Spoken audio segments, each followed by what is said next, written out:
On a scorching afternoon in September 1978, Mary Vincent stood alone on a California highway, her thumb raised, her heart full of quiet desperation.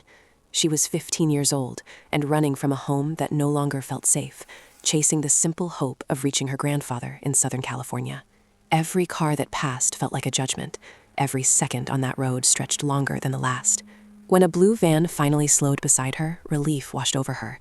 The driver, Lawrence Singleton, didn't look dangerous. He looked ordinary, gentle even, the kind of man you trust without a second thought. Mary ignored the warnings she had heard about hitchhiking. She climbed in, believing she had chosen safety. She was wrong. The freeway disappeared behind them as the van turned into empty land. Silence grew heavy. Then, in a single moment, her world shattered. The man attacked her with unimaginable brutality, beating her and assaulting her through the night. Pain became endless. Time lost meaning. And just when she thought there could be no deeper cruelty, he told her he was going to let her go. That lie was worse than the violence. He took a hatchet and chopped off both of her arms. Then, as if discarding trash, he threw her broken body off a 30-foot cliff and drove away, convinced no human could survive what he had done. But Mary did not die. Lying at the bottom of that cliff, bleeding out, she made a decision that would define her life. She packed mud into her wounds to slow the bleeding.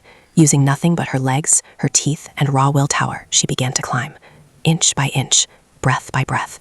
Pain screamed at her to stop, but something louder answered back. Not yet. She reached the top. Armless, exhausted, and barely conscious, Mary walked until she collapsed on a highway. A passing couple found her and saved her life. Against all odds, she survived. Later, she faced her attacker in court. She told the truth. She refused to disappear.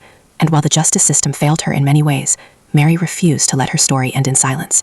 She turned her survival into a lifelong fight for victims' rights, becoming a voice for those who never made it out alive. Mary Vincent's story is not just about horror. It is about a girl who looked death in the eye and crawled back from it.